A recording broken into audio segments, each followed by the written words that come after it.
So in today's video, I'm going to be mounting a cell phone holder made by Bulletpoint mounting solutions that mounts on your dashboard. Specifically for the Ford Transit, it's going to mount inside this little cubby right here. Looking at it, I notice there's a key print in the bottom. I imagine for keyless entry vehicles, that's where you might put your key if the battery was low. But for me, this is kind of like a useless pocket. So let's get this thing opened up and see what's inside. In the big box, you'll see your Rubigrid, that's the mounting platform, and then they give you all the tools you'll need. So they have the trim removal tool, they include one, the screwdriver that you'll need to use, a drill bit, and you'll need a power drill obviously to use that, a small wrench, and then also they give you the mounting hardware. So like this is extra, the screws you need plus extras, washers and bolts, an Allen key, and then they give you like a little keychain. It looks like it might be to tighten the clamps, and we'll get to that point later. So now up here on the dash, we're gonna have to remove this little pocket using our trim removal tool. It is very well seated though. So I'm trying to use the tools that they include so that anybody could approach this, but I cannot get this trim removal tool to actually fit in the front at all. So I went to the back. I feel a little bit more of a gap back there. So I was able to kind of get it in the corner, the back corner, and you can start working it up down here. So front side, I wouldn't even start there. I would start in the back. The back clamps are the easiest. There's enough space. You can wedge it in back there. We'll find all the clamps. Here's one right here on the end. You can hear it pop up. Nice rewarding little snap. So I'm going to admit this part is the worst part of the install. This is extremely hard to lift up. I had to use two hands to pull this out. And I'll kind of go over it, but you can see there's 3 points that mount down, and there's like the 3 metal clamps that are holding it. It's going to feel like you're going to break it when you're pulling up on it, but I'll show you what I do with kind of like with the tool. So obviously we started in the front, pop that snap and pop the snap on the other side, and then with your hand, start lifting up. So after you have the front side, lift up and keep pressure up, and then work each one of these up individually, but kind of start at one corner and work your way over. It'll eventually pop out of there. It's just a friction fit that kind of holds them. Doesn't look like much of a snap at all. So with that removed, now we can get everything lined up and drilled and installed, because we're going to basically permanently attach this to this little pocket top. Instructions said use the screwdriver to make a mark, like push down. You got to use some force. I tried pushing down a little bit and it didn't leave a mark at all. So if you want to do it this way, you got to push really hard to actually get a mark put in. So go ahead, we'll push down all of our little spots. Make sure you hold it nice and tight to keep it lined up and keep it centered. And you can barely make out the little holes or the little indentations that I made, especially that one right there. That was kind of obvious. And there's one like right above that little key. So now we'll get them drilled. So I'm going to start out with a small drill bit, just so I can make like a nice little pilot hole right at the start.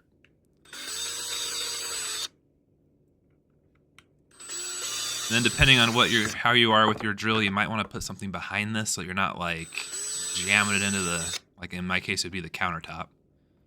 But since it's such a drill, like a small drill bit, I'm just using it just to get the pilot hole started. I'm not really worried about it like biting and pulling me down too hard.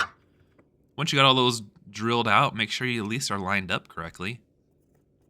And then using the included drill bit that they sent us, we'll start drilling bigger holes. And I definitely put something behind this because this thing grabs. It's pretty sharp. It doesn't take actually much effort at all on the drill's part, but it'll grab and pull down. So definitely have something to like take that impact. You can see where I'm already hitting that box. Very grabby, but get all those holes drilled. Put your bottom piece back in, and we'll make sure that all of our holes are aligned. And it's nice. It's kind of rewarding when it looks like that. So now all your holes are drilled, and go ahead and mount this little base plate that holds the mounting plate for your attachment. So it takes 5 screws or 5 bolts, a washer, and a lug nut. You can use a little wrench they give you. I'm using this little 5/16 wrench instead. Just easier on the hands to use and it's quicker. I'm putting Loctite on this. I don't want this to fall apart and rattle in the dashboard, so I'm going to put Loctite on it, and I'm going to make sure these are nice and tight so that they don't rattle, fall off while I'm driving, because I don't want to listen to it in the dashboard if it does. And then once we get this installed, then we will go ahead and check out the Rubigrid. This is the part that goes on the top. This is what your attachment point will basically be. This is nice. It's Very heavy, very sturdy made, super strong feeling. And then this is a 20 millimeter ball for mounting. So this will mount your little arms for all your attachments. So this size plate can hold 3 of these. This is the 4-hole design, but they do make some 2-hole ones that are a little bit smaller, maybe for lighter weight items. So once you find your spot, this is going to be near the driver's side. That way, this will be like mainly for charging the phone for the driver. I'm going to put this one on this side. Put all your 6 screws in. Get that all tightened down. I'm not going to put Loctite on these. You will need to take this plate off if you ever want to add more attachments to it. You have to basically unscrew this plate, screw the 20 millimeter mounting balls on their plates on, and then reclose this up. So no Loctite on this part. And then as far as what I chose to mount on here to start, I picked a MagSafe phone holder that's also a charger. So the assembly is easy. You have like your carbon fiber Kevlar arm, and it's going to go in these 2 little end pieces that are going to grab onto the ball mount basically. And then you just tighten the nut to tighten it on there, so you have like a 360 range of motion kind of thing. Get it positioned how you want. Once it's in the spot you want it, just tighten it down until it's gripping everything. So pretty easy to figure out. You can swivel this part where the phone will mount. Has a nice little logo on it. And then once you have like your correct position, you tighten it down. And then it'll be kind of locked in. So we'll go get this installed in the van. So as far as putting this in, it's just push it straight down.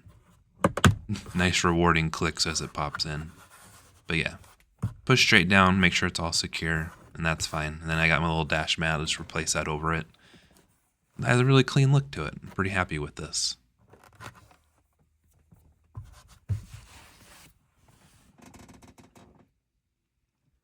So now we'll get the arm on with the MagSafe chargers. You can kind of see how that's going to look.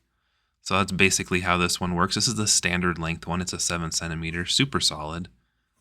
Pretty happy with the way that's looking. It's way better than this. It sits in your vents. I'm sure all of us have tried these before. They just shake and rattle and make a lot of noise. Now I said this one was a charger, so the power cord goes in the bottom. They include this nylon braided cord. It's just long enough to fit behind your radio, and it needs a high-speed USB charger to charge, and this USB in the Ford Transit is high-speed, so it does charge your phone. Yeah, this is pretty nice. Pretty happy with it. I was actually so happy with it, that would have been the end of the video, but I'm going to go ahead and order a replacement for this, order a second arm and a holder so I can mount the tablet up higher. So I'm going to get on Amazon, order that up real quick, and then finish this video off. So it came in. You can see it's just an extra long arm. And it has a MagSafe holder, but not a charger. Now this is the long plus, so this is 13 centimeters long. I wanted a little bit more space, whereas this one is just the standard length, 7 centimeters. So I wanted that side a little longer because the passenger seat has a little bit more of a reach to reach up there. And then I wanted to mount the tablet. It's not MagSafe, but they give you those little rings. So that little ring will make it so it mounts up to the MagSafe. And it's actually a super strong grip. It's not going to shake off there very easy. And now I have my cup holder back. So I feel like this balances it out, having 2 rods on there, but this looks really good now. So that's it for this video. Like and subscribe for more content, and thank you for watching.